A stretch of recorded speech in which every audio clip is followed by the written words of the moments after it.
Welcome to How to Belong, the podcast that delves into the human quest to find a sense of belonging in what can often feel like a lonely world. Join us as we talk to guests who've navigated their own unique paths, what we like to call their hero journeys, from feeling like they don't fit in, to the profound realisation that true belonging can only ever be found from within. I'm Naomi E. Lloyd, and this is the How to Belong podcast. Hello and welcome back to another episode of How to Belong. Today I'm really excited to introduce you to a lovely, lovely lady, Hannah Youell. Hannah's very kindly come to meet with me at Spark Community Space in Portsmouth to talk about what I think is an incredibly important conversation around belonging. And it's actually about the profound connections between birth, death and belonging. So, brace yourself, because that is quite a big announcement to make. But you will understand more when you hear Hannah's story. So what does Hannah do? Well, she's a bit like me in the sense that she wears lots of hats. So I love that about her immediately. But what are those hats? So I'll let Hannah talk about it a bit more. But just to introduce her properly, Hannah is a hypnotherapist, a coach, and a diversity advocate who spent the last 15 years helping individuals, families and organisations create environments where everyone feels they belong. So, without further ado, Hannah, welcome to How to Belong and to the Spark Community Space. How are you? I'm really good. I'm actually so excited to be here with you. Since our conversation on the phone, I've been really looking forward to this. We have a lot in common, don't we? We do. And we speak a certain language which is I don't know, it's just interesting that you use a lot of words that just immediately make me sort of sit up and just get a bit excited about talking in this way. So hopefully that will come across. I know it will come across today.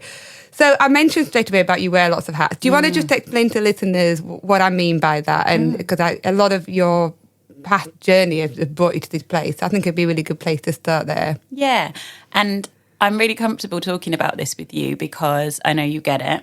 And I am someone that wears a lot of different hats. And for a long time throughout my life, my career, I felt like I needed to kind of apologise or explain for the fact that I've done lots of different things or I've got lots of different things going on at the same time. But more recently, I've started to really lean into the fact that that's just how I am and that it might be different to how other people operate, but it works really, really well for me.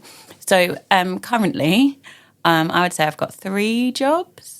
Roughly. Love it. 4 if you count. Add another one on in 2025. Yeah. Go on, I dare you. Oh, no, don't tempt me. Don't tempt you, because I'll probably do it as well. So my main job that I do for 4 days a week is I work for a parent support charity here in Portsmouth called Home Start Portsmouth, who I just adore working for. They're an incredible organisation that are so aligned with my values of supporting parents in the first sort of 5 years of life in particular, because what we know is that those first 5 years, actually from before we're born until we kind of starting school, are so formative and essential for how the rest of our life can unfold. And the way that life is today, it's really, really stressful for everybody, especially people with caring responsibilities. And the ethos, the philosophy of Home Start as a charity is to look after parents in those years. If we look after the parents, then the children have much better outcomes as well. And I love working for them because all the services that we provide, so we do like parenting groups, do antenatal, postnatal courses, one-to-one support around things like sleep, behaviour,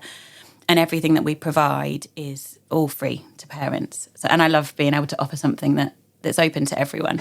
The other things that I do, I'm a hypnotherapist, as you mentioned, and I have the word coaching. So I'm a qualified hypnotherapist, and coaching skills are something that I've picked up and learnt along the way because I'm really interested in mental health, neuroscience, and the kind of more holistic spiritual side and how all of those things interact. And across all the different roles I've worked in, it's just a really natural thread that joins all of those 3 things together. And actually, when we look into the science, you can look at something like Buddhist practices, which I'm not an expert in at all, but there are lots of studies about things like meditation and how that impacts our kind of brain makeup. So they're not a million miles apart.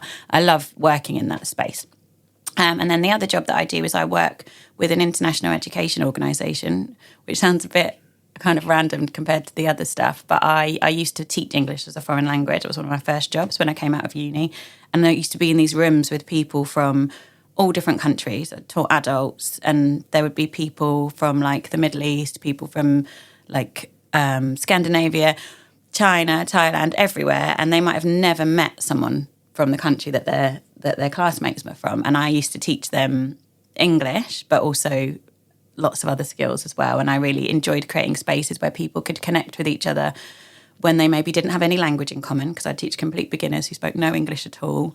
Right. And they might feel like they don't have any connections with each other. But in the space of that classroom, my role was to help them like unlock those little ties that do bind them and give them something to take away.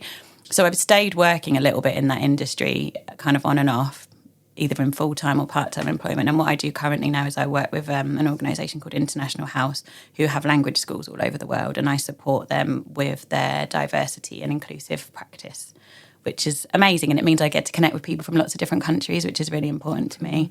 So it's busy. It's a lot of different things. I've got 3 kids as well. Just 3 boys? Yeah, 3 boys. So there's loads of different things going on. And there will probably be more projects in 2025 as well. But it works for me now, and I feel really energised. Sometimes it's really busy.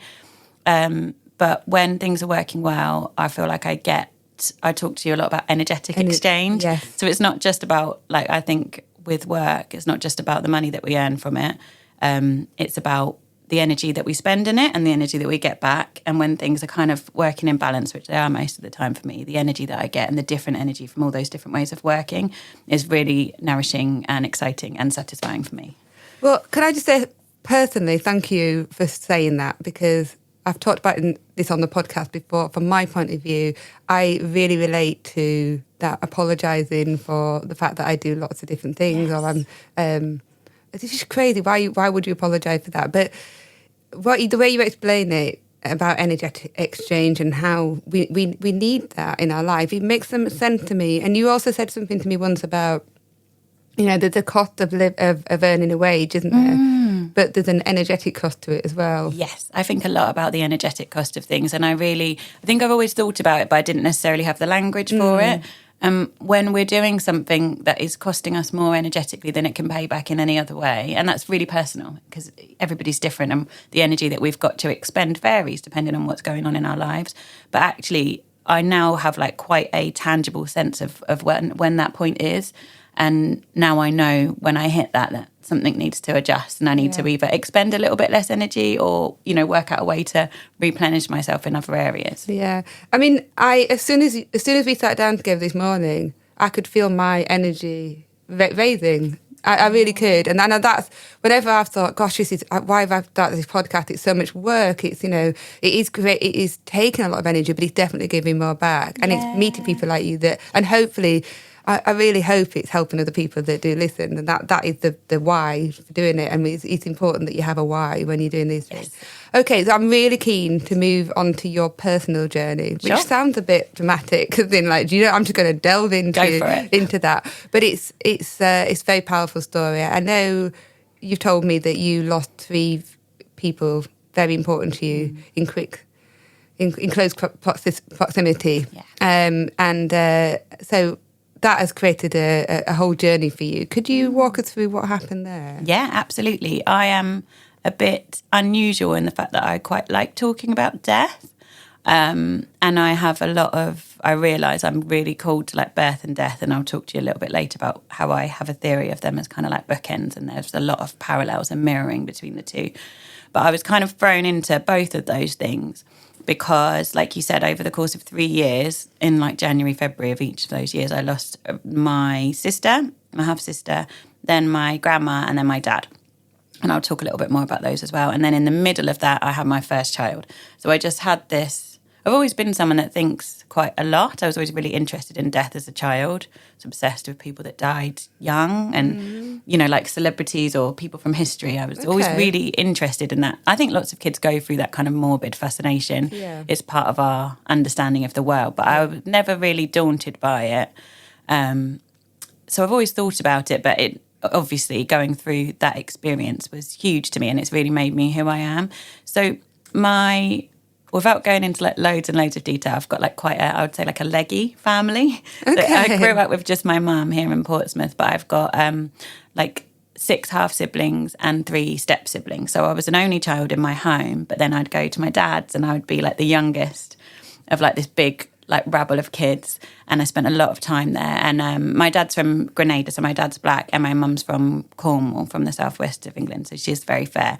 So I had these like really 2 kind of different lives I could step into as and when I wanted to, and I really liked that. So my sister, who died, is on my dad's side, and she was 7 years older than me, but we had the exact same birthday. On my dad's side of the family, very weirdly, between all the siblings and cousins, there were just so many people with just the same birthday.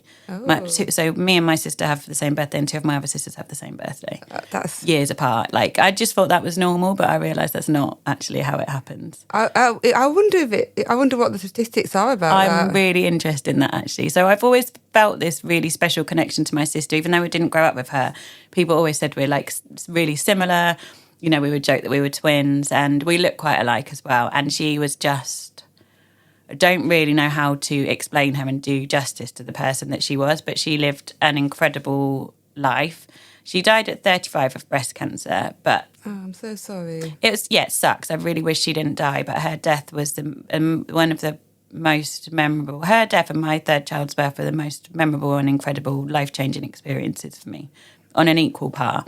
So I'm grateful to have experienced that, but I would still choose for her to not be dead, of course. Of course. Yeah. But she lived this amazing life. So she had 4 kids. She had 2 when she was really young, in her late teens, 2 boys who are amazing. And then she had 2 girls in her 30s. And she had like quite a difficult time at times of it. And yeah, she raised her kids on her own, but with family around her and good friends and things.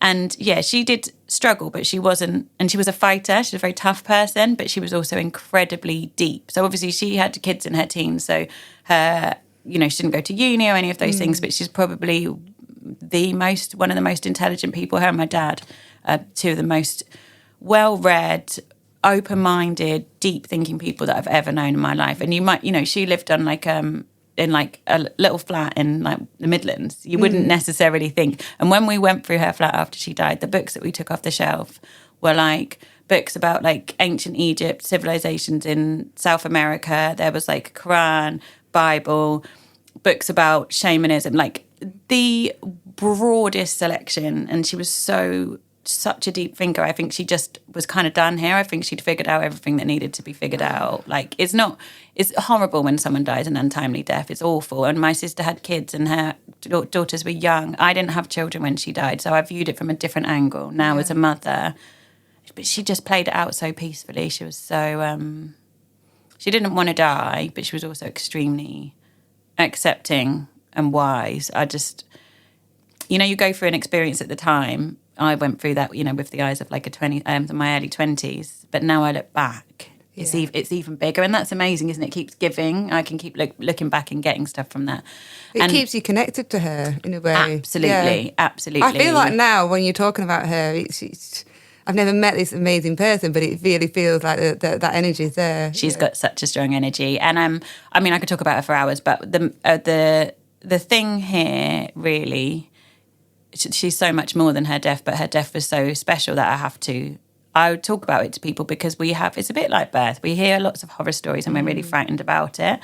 And my sister's death, if you just take it as the moment in time that it was and remove the kind of the consequences and implications of what that meant for all the people around her and look at it as what it was. So she had breast cancer. We didn't find out until, I think she told us on like New Year's Day or something. She didn't want to ruin Christmas. I think she knew she was quite far gone. She didn't want to have chemotherapy. She kept getting like little chest infections and they couldn't really give her the full scan that they needed to do. And when they finally did, it was stage 4 and it was kind of everywhere. What that meant is that I dropped everything and spent loads of time with her because she didn't live here in Portsmouth. She lived in the Midlands. And then the weekend that she died, I'd been in London with a friend and my phone had run out of battery. And you know when I managed to switch it on, you got all those missed calls, you know, something's gone on. And I'd been to this museum and it was about ancient civilizations in Colombia, about gold and like different symbolism and things. And I bought this necklace that was a bird. Can't remember what it's called. It was like a bird man. And it was used for shamanic journeying. Right. Like, and it was about like there were connections with death around it as well. And I bought 2 and I didn't know why.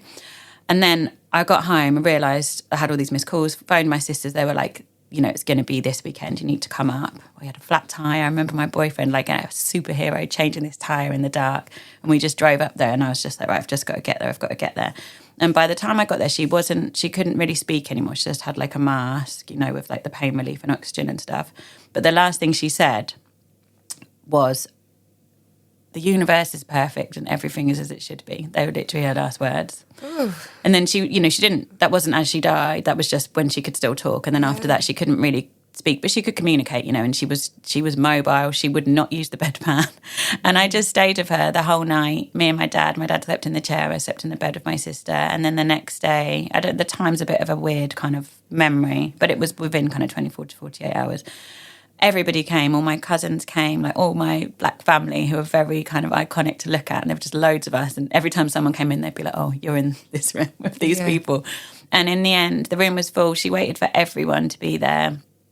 And the energy in the room was like, it was a hospital, it was an end-of-life, like cancer ward, but it was like pink. When I remember it was pink. Everything was pink. The light was pink. It was so calm. I think my auntie was either praying or singing, and everyone was just there. And I've never, ever felt anything like it. It just changed me completely on like a deep level. I don't really know how to communicate what it felt like, but I've never felt more connected to people, to my family, to like the beginning and the end and the universe. I don't even know what happened in that room, but it changed everything. And for a long time after that, actually, until I had kids, I just wasn't afraid of death anymore.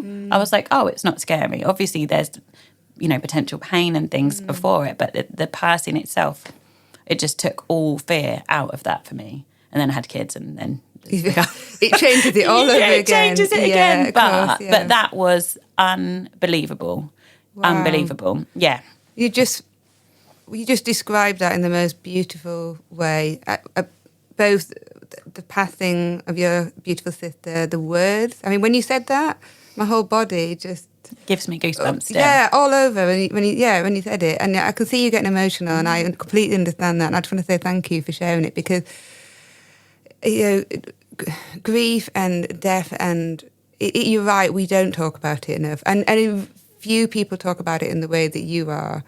And interestingly, I remember Julia Samuel, one of my favourite grief advocates. I listen to her a lot. I remember her talking, if anybody ever is going through grief or want to explore it, look up Julia Samuel. Also look up Hannah Youell, because you can see she is like a Portsmouth version of Julia Samuel. But Julia Samuel talks a lot about grief and helping people through that process. And I remember her talking to somebody about the loss of their mum at quite a young age, and it was by suicide. It was very traumatic. And she said, Julia Samuel, that remember that your mum's life is a whole story, and that very last part isn't her story. It's just one moment in that story. But because a lot of people can, when there's been a traumatic death, can get very. I did with my mum. My mum's passing was nothing like you've described. It was very, very traumatic. I missed her by 5 minutes. I couldn't get to her because it was COVID lockdown.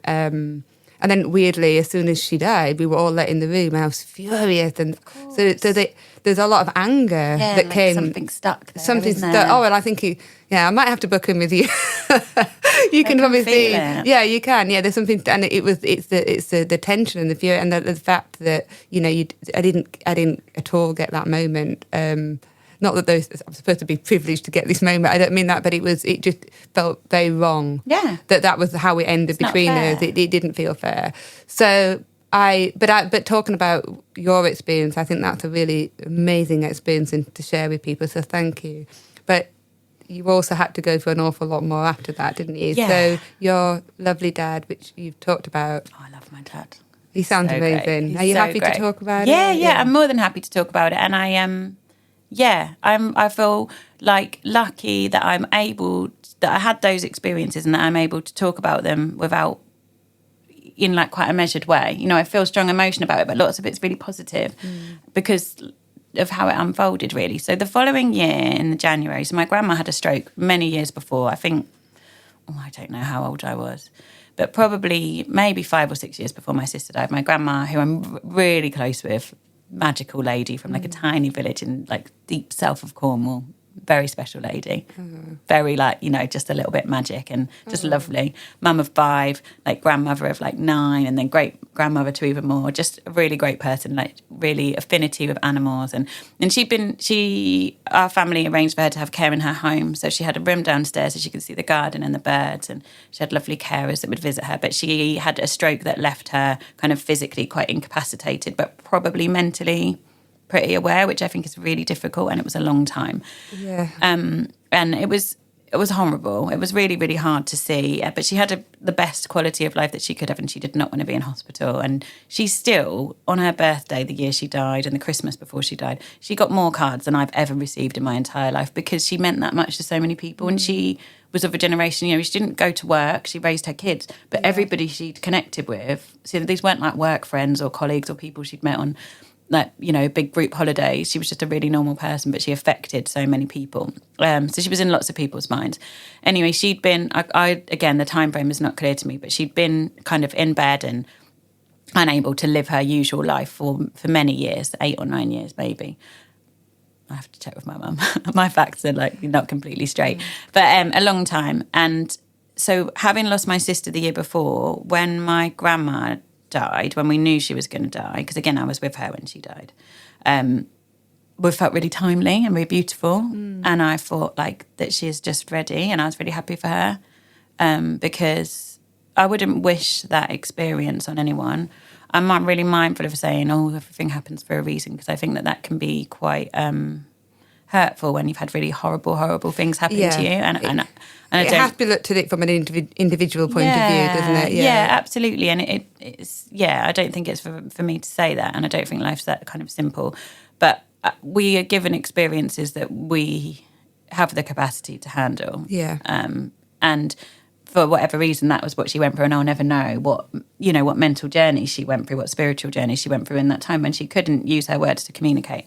But when she died, if you can't see me on this podcast, but I'm smiling about all the people I'm talking about, aren't I? Because I think I don't know, I can see you, but sometimes when you listen to see people speaking, you can tell when they're smiling, and I think I do imagine it's coming across in your voice. Yeah, I love my grandma so much, and we knew she was going to go, so I think I was up there spending time with her and my mum. Maybe it was around her birthday. It was kind of January time anyway. And we decided to stay over. We said to her, like, do you want us to stay? My mum was like, should we sleep here? Because nobody lived in that house apart from her. And so we slept on the sofa downstairs that night and just like hung out. And then the next day, I don't know what time of day it was, and I remember how my sister's breath changed. Right. And I was like, she's going to die. And so we called my uncle. One of my uncles was there. And me and my mum and my uncle just sat round the bed with her and were like singing and holding her hands. And then she died. And like, that's taken me back to that moment, actually. Like, what a privilege. It is, yeah. What a privilege, you know? Like, she birthed my mum and my uncle. So she was there when they were born, and they were there when she died. And it was so peaceful. And I know not all death is like that. I know lots of death is not like that. And I don't ever want to... It's really similar with birth. I've got some really good birth stories, but not all births go like that. And I don't ever want to take away and say like, oh, if you've got your head in the right place, or, you know, everything will unfold as it should. It's not like that. This is just circumstance. But I will take everything I can from that, because I think it's a privilege. As you should, yeah. No, nobody should take that away from you either. But I think it's...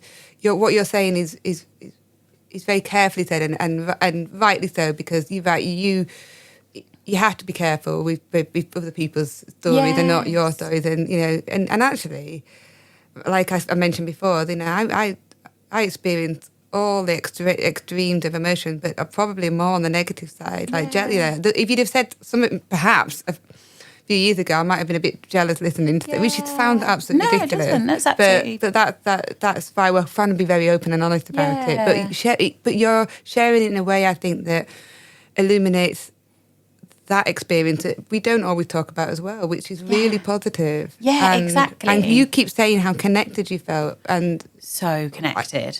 And that you didn't really feel like it was an ending in the way that we often assume. No, not at all. Not at all. And I don't know what it is. But I felt just an extreme privilege to be able to see that, because what else is real in life apart from like birth and death? It's like, true. do you know what I mean? Absolutely. We're so in our heads. There's so much, and I am absolutely one of those people. You know, I've got 3 kids in school. I've got all my jobs, and I'm thinking about that bills, and you know, and I'm someone that works to be quite conscious, but I am all up in my head a lot of the time because that's what life demands of us. Because we live in cities, you know, we've got phones, like we're just constantly like that. So to have that experience that takes everything else away, clears, literally like full reset. That's why I think it's amazing. And what I also think is because of how those deaths were. We obviously only experienced someone else's death from our perspective, but because those 2 deaths were so peaceful, I saw 2 people die in a way that was not scary and not horrible and not traumatic. And I think there will be many people who have died in that way, but the people around them who are left won't know that. And I want to communicate that I think can be a really, really peaceful thing, those last moments and seeing that. So then my grandma died, and it felt very timely. I was with my mum, and I stayed with her body when they took her body away, because I was like, oh, I want to be in the room when they take her out of the and I for ages after that I was like, I think I want to work in funerals, because I just have this. I'm really drawn to birth and death. It's just so visceral and real, and you know, and it was beautiful. And I remember when I told my grandma that my sister had died, I'd watched her heart break, because I know she knew how wrong that was, and she'd had her time. And so that was a very untimely death and a very timely death. And then the following year, which was just rubbish, my dad died in a freak accident at work, which just kind of sucked. And I got this phone call. It's meant to be my sister's hen do the next day, and she called me and was like, "Yeah, like, where are you? Who are you with?" And I was on my own because my partner was around his friends and only around the corner. I had a baby at this time, and the baby was asleep. And she was like, "Dad's died." And I was like, "No, he hasn't." Because my dad was like a big prankster. I was like, no, he won't be dead. And even when we went and saw him in the Chapel of Rest, I was like, is he going to just jump out and be like, oh, that's terrifying.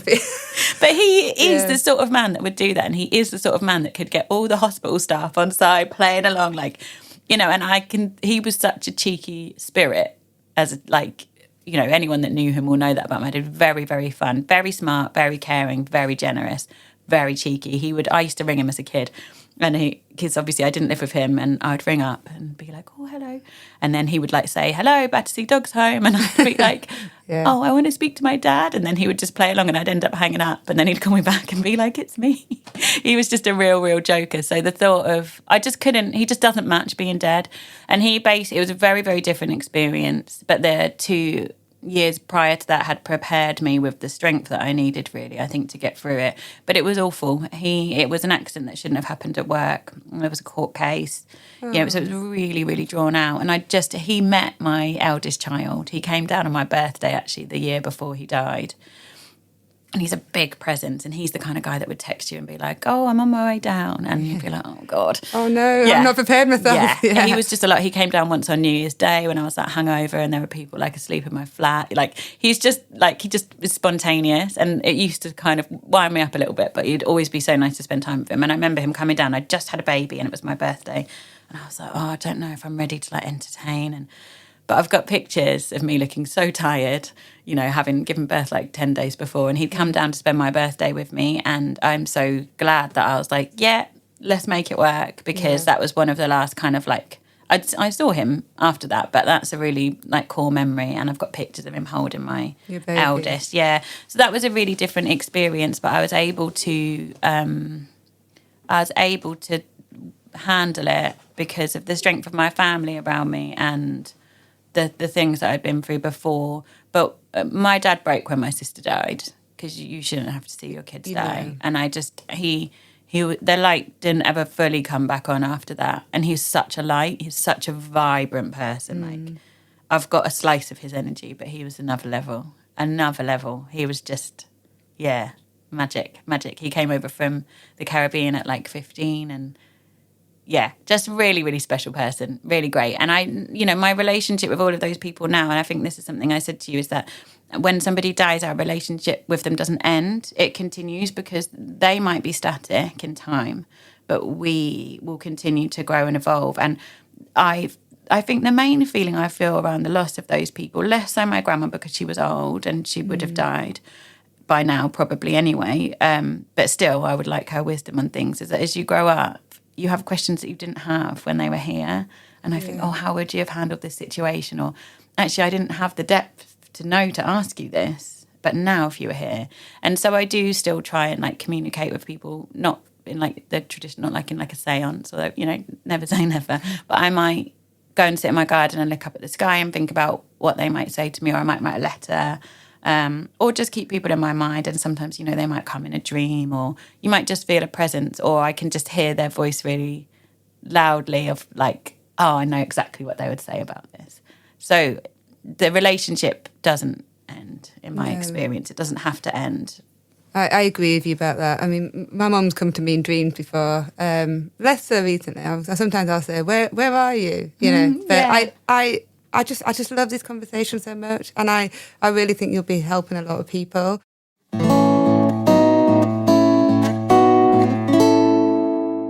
You talked about the bookends. I'd love you to explain your theory behind that, because I think it's stunning, and it's immediately as you talked to me about it, I could relate to it. Could you just explain what you mean by that? Yeah, sure. So I had, I guess because of how the deaths and the births happened, you know, I had, my sister died and my grandma died when I was pregnant, then my eldest was born, and then my dad died, and then I went on to have 2 more children.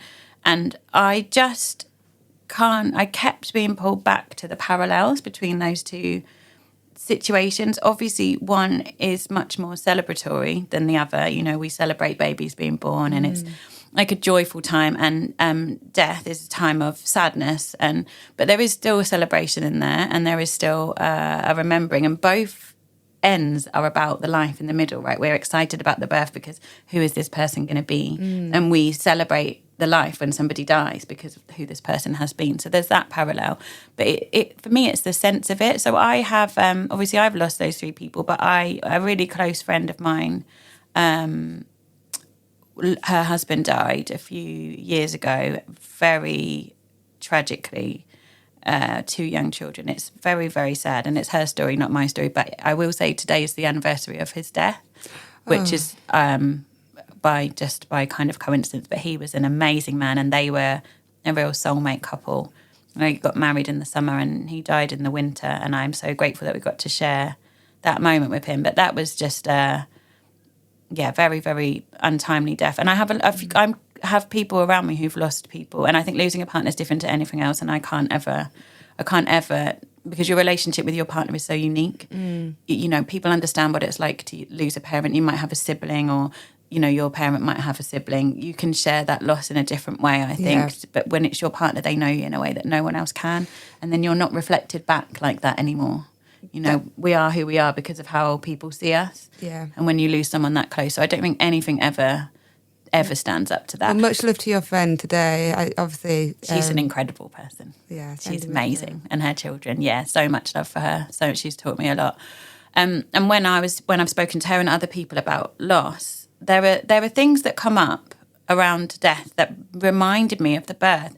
So when my sister died, we called it. What did we call it? I think we called it the circle, but it was kind of like a bubble because we all congregated at my dad's house because he was a really central figure. And we just kind of muddled through the days in this kind of like haze, you know, where we were connected, and we would probably like fall asleep together, you know, like me and one of my cousins or my sister or my nephew. We were just all just very close, and it was this bubble, and I knew I had to go home and I knew I had to go back to work. And obviously I knew that would be hard, but it wasn't so much the getting on with life after losing someone, but it was stepping out of this very, very special bubble where I felt so connected to the people, and I felt like I had this, like I said, connection to something bigger than us, and I didn't want to break that magic. And I think when I had my babies, it's really similar, that there is a bubble around the birth, and that's why it can be tricky when birth doesn't go how we hoped, or we end up having to spend time in hospital. But there is there's a feeling to the atmosphere, there is just a sense of this realness that I've only ever experienced around birth and death. And again, when we think about talking about it, I don't know about other people who are listening, but when I had my babies, I only wanted to tell people who really knew and loved me first.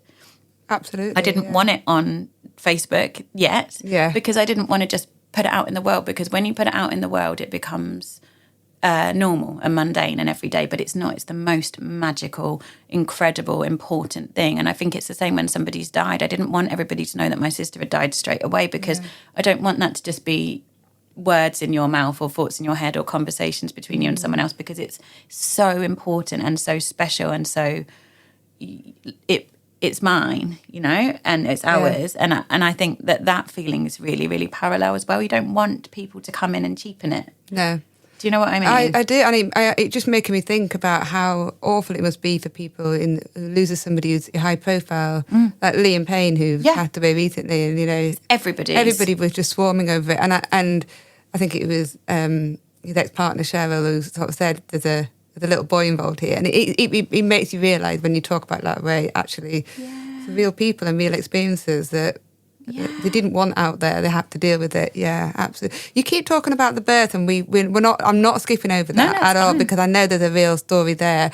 So your first child, which he was born in between, in the midst of all this, but how did that birth experience play out for you? Would you say? So, yeah, my first. He was really. It was the right time. I really wanted to have a baby, and it happened, not like super quick, but within a nice time. It was all kind of to plan. And I was pregnant. I was heavily pregnant with him at my grandma's funeral, I remember now. And I liked that. I liked that she knew I was going to have a baby. Yeah. I think that was a nice thing for her. And I liked that he was with me and I wasn't on my own through that. Oh. That's what I like about being pregnant, is you're never on your own. That's true. You've just got this company with you. Kicking around. Yeah, and it's wild. It is so... I've done it 3 times and it blows my mind. And I work a lot with pregnant women and families, and it blows my mind every single time. I think it's amazing. So Oscar, my eldest, his birth was long. Took a long time. He came 3 weeks early. I didn't want any of my babies to be late, and none of them were. And it was a shock. I had him in the water at St Mary's here. It was like very straightforward. I was in labour a long time at home, and it was a lot. I'm not like a really brave person. And when I said to my partner, I want to do it without any pain relief, he was like, why? And I was like, I just do. And I have to say, I'm asking that. Yeah. I was giving me the pain relief. Yeah, I think we've got loads of options. We've got a menu of options, and you pick what works for you. And I would never rule anything out. I was like, I just want to give it a go. And it was intense. And I had a couple of nights where I couldn't go into hospital because I wasn't in established labour, but it was so strong. So I went through a lot, like lonely, long nights of watching like Flight of the Conchords and bouncing on a ball and trying to rest in between contractions. The ball. Yes, the ball. That damn ball. So when we finally got in, I was just happy to get on with it. And it was, it was a really beautiful experience, but it is a shock. Having a first child it is. Nothing can prepare you. And amid everything you've just been describing as well, I can only just imagine. It was wild. It just, I just couldn't believe that so many people had gone through this experience. And when I think about birth, and I talk about this with the families that I work with antenatally, is that when you're in labour especially, it's like a cross. You're connected with this line of like birthing people all around the world who are doing the same thing as you right now, because there's always lots of people. Yeah. And then all the people that have come before you that have done it, and all the people that come after, and you're like locked into this network. Oh, I love that. It's cool, isn't it? That's very cool. And I like that feeling. And and you can draw on the strength of all of those different people. Yeah. And can pull all of that in. And the womanhood with it as well. I mean, that just makes... my feeling really came across to me when I had my boys with, God, I'm quite clever. This body of mine's really clever. And go to being a woman on this planet, because that's amazing. It's so powerful. What a privilege. Yes. That you were able to do, I've been able to do that, yeah. I think it's amazing, yeah. I never stopped being grateful for that. So, it was, I just remember being in the car on the way home, and like my mum or my partner were like, you're all right, how are you? I think my mum said, and I was like, yeah, I'm fine. I'm just a bit sad that he's going to be an only child, because I'm never doing that again. 2 more babies wild, later. Isn't it? And I just remember lying there in I didn't need anything afterwards. It was fine. It was all really straightforward. It was what I'd hoped for. But I remember them kind of weighing him and doing all that, and just being laid there on the bed and thinking like, isn't anybody worried about me? Do you not know what I've just done? Do you not know what I've just... I feel like I've been hit by a truck. And like you all think it's gone really well because it's massive, isn't it? Yeah. But I think that's just because it was the first. And then my second was born in really similar circumstances, again at St Mary's, in the water. Really, really lovely experience. Obviously, I was a bit more prepared for it. It was a bit faster. And I didn't even have any gas and air with him because I just didn't want it. I was in a good headspace. And I think he probably would have come at home if we'd planned for that. Because now I look back, there's a point where I think I probably would have given birth soon after. But because I knew we needed to go to St Mary's and wait for childcare to come for our eldest, it was just your body goes on hold, doesn't it? Yeah. It was the third birth that really cemented all of it, and those other two kind of played into it. Can I talk about that one? Oh, yeah. Yeah, absolutely. It's a big one. The big one. So it was... that third child. Yeah. He was a surprise in every way. So the surprise and the third, and then he gave you an experience of all experiences. He really did. So it was completely unexpected, a lovely surprise, but completely unexpected. And for context, it was 2019, it was the October of 2019, and I'd just been offered this job that I'd gone for. It was an amazing job. It was with the NHS. And you did a postgraduate diploma, and I didn't think I was going to get it. The interview process was so intense. There were like hundreds of people going for these few jobs, and couldn't believe I got it. So they phoned me on the Wednesday and were like, "You've got through. You've got one of these few places." And it was working in children's mental health, and I'd get a postgraduate diploma at the end of it. I was like, okay, amazing. I was so excited. Then on the Friday, I was like, I feel a bit weird. And so I did a pregnancy test and it came out positive, and I was like, oh no, what am I going to do? So I told, you don't have to tell anyone until, there's I can't remember what week of pregnancy is, but you don't have to ever tell anyone, and no one can ever, deny you a job offer because you're pregnant. It's illegal. And I wanted to be really open, and they were like, that's fine. We'll make it work. And the course was kind of 9 months actually, but we were due to break for summer in July, and Rafi was due in July. And then there was a couple of weeks in September. So I thought I can probably be done with the study part of this job by the time I have my baby, and then I can just go back and finish the last little bit. Obviously, then in March 2020, on my birthday, on the 23rd of March, it was lockdown. And I was working, we did a lot of theory, but we were all due to go into schools and start working with young people. Schools closed, we couldn't do any of that. And then there was all this other stuff going on where there was risks to, it was a big question mark over the risks to pregnant women, and also the risk to Black and ethnic minority people. They just seem to be being adversely affected. So I'm like a very average person, I would say. I'm like average shoe size, no major health concerns. I just always just bumbled along in the middle and been like a bit of a textbook sort of uninteresting patient. And I found myself in this place where I was like, oh, I'm high risk. I'm being told I'm high risk, and I've never felt like that. I'm not like that must have been really disconcerting, actually. That's the word, because I'm not like a health, on a big health kick. I'm like moderately active, eat fairly well, but nowhere near the kind of pinnacle of health. I just muddle through and do my best, but I've always felt well. Yeah. And I was being told, oh, you're not safe, and we were working in the NHS as well, so we had to there was a lot of kind of panic stations there, and I was ready to roll up my sleeves and go onto the wards. I would have done anything, even though that that wasn't what was required of us. But I then got asked to go home. My line manager was called me in for a meeting, and he was like, you know what I'm going to say? And I was like, yeah. And then he was like, yeah, we need, you need to go and work from home now for the foreseeable future. And obviously I was going to go on maternity leave in a few months anyway. And I was like, do I have to go? Can I say that I understand the risks and I'm happy to stay? He was like, you can't stay. And I felt, that must have been quite, was that a bit of a lonely feeling, being sort of sent really out to patch it off? It was really even if it was sad. done with the best intentions. Yeah. I can imagine that for you, that would have felt really just upsetting and yeah, really. It was lonely, and what it was, and this was my line manager's great. He's one of the best managers that I've had. But it was completely disempowering, and it wasn't his fault. It was policy. He had to. There was no choice, and if there had been, he would have helped me fight for that. But I had all my power taken away. I had no choice, And it was so isolating, and I didn't want to. But I had to accept it. And that year was a lot of accepting and a lot of just understanding that things were happening that we didn't have control over for many of us.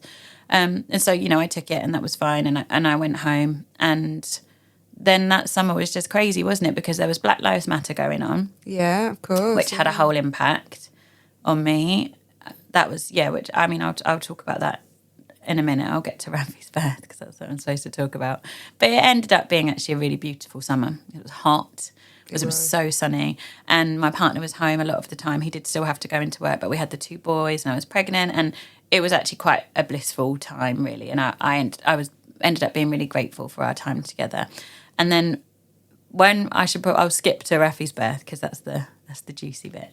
But we planned for our home birth because I heard that in hospitals they had to be really strict about when they could allow people to come in and when they could allow partners to come in. And I really didn't want to interrupt my labour, having to go and have checks and then find out if my partner could come in and the mask. I just felt it was too unpredictable, and also the rules were changing and I wanted to know what to expect.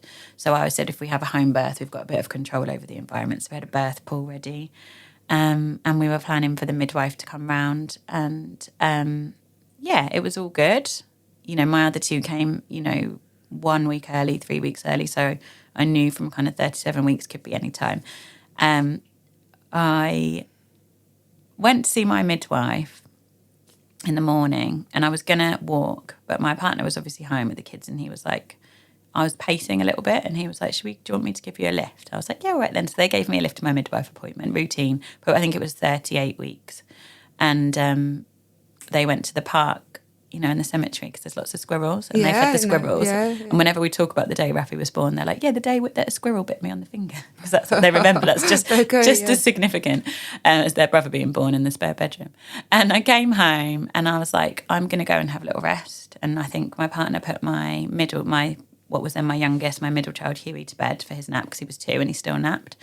And as soon as he was asleep and my partner came back down to look after our eldest child, who was 4, I was like, I'm going to go and have a rest because I think this baby might come tonight. So I took a hot water bottle, my phone, and I went to go and lie in the bed. And then I was like, oh, no, there's no lying down to be had. I need to be up and about. And I basically realised I was in labour, had a hot water bottle, which I would use and lean into my back. And then I had a fan on the other side of the room. And I just remember going intermittently between the 2. I put on my playlist from one of the other births that I had, which I called Now That's What I Call Labour. Now That's What I Call Labour. Yeah. That's a brilliant mixtape. I still listen to it. It's a great mixtape.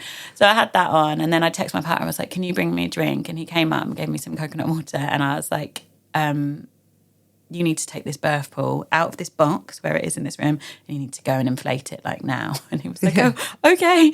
And then he said, I suppose I better call the midwife. So he disappeared, and him and my eldest were kind of sorting all that stuff out. I don't really know because I was just by myself, and I loved it. I was completely in my own world, and I think that is really largely the reason why the birth was so smooth and so quick. Obviously, 3rd child, you know what to expect. So I was very comfortable and confident. But the fact that I wasn't observed by anyone, because I'm always in tune with the people around me, and even in my other births, there's a little part of my brain that's like, is everyone okay? And the midwife's all right. Have I given them some good feedback to say thank you? And is my partner getting on okay? And you can't switch that off. You're an empath. Yeah. And I care about people, and so having no one observing me meant all my energy was on myself. And I would love to see a video because I must have looked bananas, but I was just moving with it I just completely leaned into it, and I would not describe it as painful. It was enormous, and it was so powerful. But what we know about our kind of hormones throughout the birth process is that our, as the adrenaline comes up and as the kind of pain or the intensity increases, once it hits a certain threshold, then our body gives us a big dose of endorphins, which are more powerful than any man-made opiate. We can't replicate the power of that. And when it's uninterrupted, which is lucky that I was able to have that, and not everybody can have that. And I think in my other experiences it was different, but because it was uninterrupted, it just flowed, and it just felt powerful. It just felt like huge. I just felt like gravity moving through me, and I didn't feel it like pain. So I went through, a lot of process like that. And then I think I went to the loo, and then I came back and I was like, I'm going to have a baby in a minute. And I just knew. Anyway, at that point, everything happened at once. This is about an hour and a half after I'd gone up for a nap. My partner came in with my eldest and was like, so the hospital called back and there's no midwives. They can't come out. We can drive to QA, which is about 20 minutes from my house. And I didn't really want to give birth in QA because it's a big hospital. I didn't really want to. I'd never given birth in a hospital, and I didn't want to, unless I have to. It was a lovely hospital, but I just didn't, it wasn't in my mind. And I knew I didn't need to go that often. I probably wouldn't make 20 minutes in the car. Yeah, you wouldn't make it. No. Or we could go to St Mary's in 2 hours, which is around the corner. And I was like, and as I was thinking about this, my waters broke. And then as my waters broke, our youngest woke up from his nap and was like, Mum. So my poor partner, when I told him I wanted a home birth, he was sceptical. He was like, look, I'm up for it. I just don't want to be trying to deliver a baby and look after 2 little kids. And that's exactly... Yeah, that's exactly what happened. Yeah. So really a lot of gratitude to him because he was incredible and he's a really steady person. I think it was probably a lot more hectic than I remember, but that's because he was able to contain it so I could get on with what I was doing. Anyway, said on the phone what had happened. They were like, hang up, call 999. I was thinking, no one's going to get it. This baby's coming. Then we sent my eldest to try and get my youngest up. He wasn't having it. And then the person on 999, I don't know who it was because I wasn't really in the world at that point, said to my partner, put me on speakerphone to your wife. You go and look after the children. So he went and and then I think my eldest was there for a bit, rubbing my back, which he remembers. He loves that he was part of that birth. So then Adam, my partner, took the 2 bigger boys downstairs, put a film on. No, I think it was Peter Rabbit. And he said he went to get a drink from the kitchen, walked past the stairs and heard a shout. And he came up and was like, did you call me? And I was like, the head's out. The head is out. And he was like, what? And then he came in.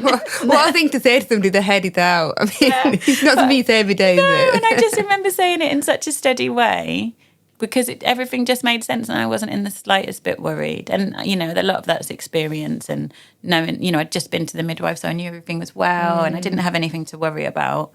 And everything just unfolded exactly as it was supposed to. Yeah, then my partner came in and then Rafi was born and my partner caught him and I just remember time standing still for a minute, just there was music on but I don't remember it very well. I know what song it was, but it was just quiet like a bubble, and he obviously caught him. I was over just leaning on my bed and he passed him up to me and I was like, you did so well, you did so good. Because I said that to the baby. Oh, you saying to the baby? That's so lovely. Yeah, I hope he listens to this one day and hears his story because... So happy, that child. He's so confident in himself. Well, what a way he entered the world. I mean, in a lovely way. And then we slept in that room. That was because it was a newly decorated spare room because we weren't expecting a 3rd child. And it had a double bed in it. And then for the first 2 years of his life, we co-slept in the bed together, and then I gradually went back to my own room, and then he just slept. He had a double bed until he was about 2.5. Oh, lovely. And he slept in the room where he was born, and it's just he's just a very happy, secure little boy. Which there's lots of reasons for that, but I do think his way into the world was a really solid foundation. And I've told that story quite a lot now because it's literally the best story I've got. I've got no story that can top that. All your stories are lovely. I like telling stories. And actually, you're right, it is a beautiful story. But also your story about your sister was really beautiful as well. And that's what brings it all together. And that's what you're bringing into the world yourself through your experiences. And you find that because you're a storyteller as well as everything else. There you go. I'm just giving you another hat. I love that. I'm literally handing you another hat.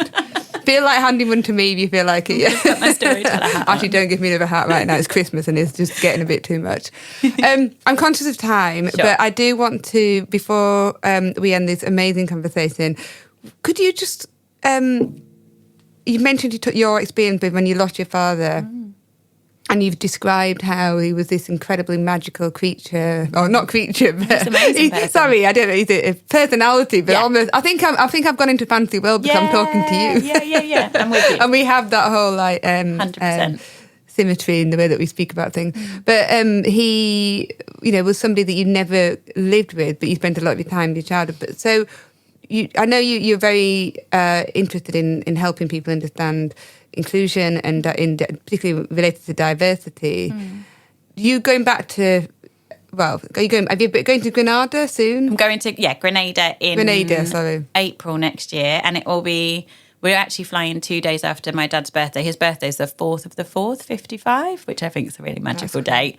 And I never got to go with him. He came over when he was about 15. And I think he's been back like once or maybe twice. And the last time he went with his sister. He's got 4 sisters, but one of his sisters he grew up with over there.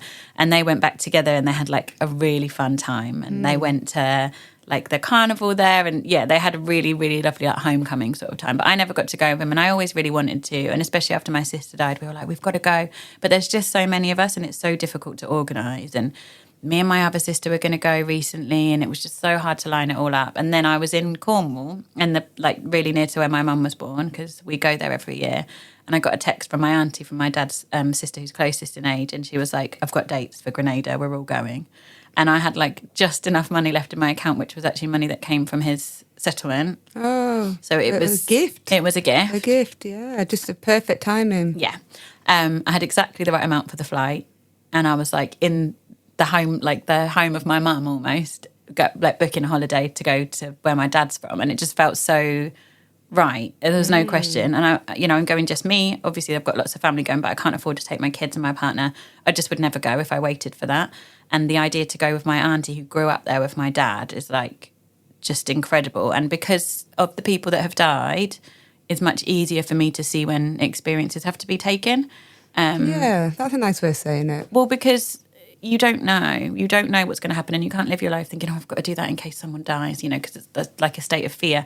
But it does also mean sometimes when something's really aligned, you get like a body feeling and we can really miss it because life's so busy. But I'm better at tuning into those. And there was just no mental chatter around whether I should go or not. So I was like, right, and there's no signal in this little house in Cornwall where we stay.